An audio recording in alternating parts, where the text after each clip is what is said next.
Instagram photo got over 4,000 likes. My arm was wrapped around a guy in $1,000 sneakers. We were standing in front of a downtown penthouse that hadn't even hit the market yet.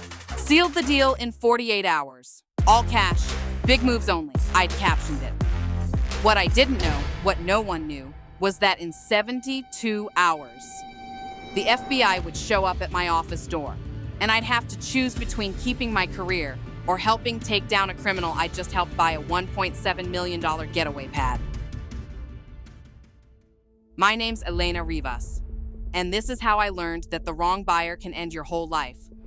I'd worked 10 years to build my reputation in LA real estate. Single mom, immigrant hustle, 6 open houses a weekend, no shortcuts, and this buyer, Devin King, walked into my life like a golden ticket. Verified on every platform, huge crypto following, said he was moving fast, no contingencies, wanted privacy. Big sale, all cash. He took one look at the penthouse on South Hope Street and said, "Wrap it up, let's close in a week." I should have felt how wrong that was. But when the wire hit and the champagne popped, all I felt was vindicated. Like I'd finally crossed over into the rooms I used to peek into from the service elevator. 3 days after closing, a man in a gray blazer shows up at my office, clean shave, no smile. Ms. Rivas. He slides me his credentials. Agent Holt, you have a minute? Then he shuts the glass door behind us.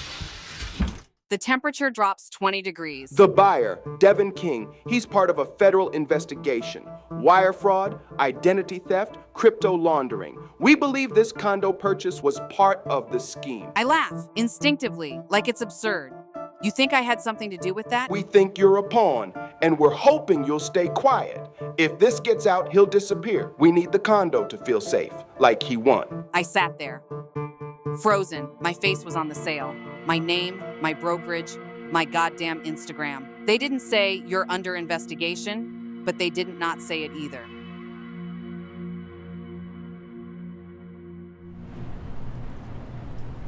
Later that night, I get a DM. "Hey, if anyone comes sniffing around, remember, we never met, yeah? Appreciate you." I stared at the message like it had teeth. If I warned my brokerage, the feds could paint me as a leak. If I warned Devin, I could get wrapped up in obstruction. But if I said nothing, I'd be letting the biggest fraud I'd ever seen settle into a penthouse I helped him steal. My hands were shaking. I turned off my phone. Then I turned it back on. And I called someone I hadn't spoken to in years. My older brother, Javi, public defender, cleanest conscience I know.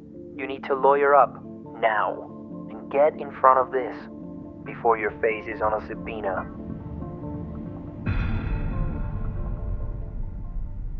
Next morning, I walked into my managing broker's office with Javi on speaker and my contract folder in hand. I laid it all out. The buyer, the agent, the wire, the message, the federal.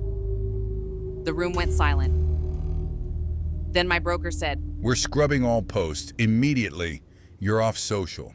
We're getting legal involved." I expected them to ice me out, but instead, they backed me, even thanked me. Apparently, I wasn't the first person Devin King had charmed. The FBI called me in. I told them everything I knew, everything I didn't, and when they asked why I'd come forward, I just said, "I built this career clean. I'm not about to drown in someone else's dirt." 3 months later, Devin King was indicted. He never spent a single night in that penthouse. My name's Elena Rivas. I still sell real estate, still grind, still hustle. But now, I don't chase too good to be true. Because sometimes when a buyer moves fast and pays in full, it's not a blessing. It's bait.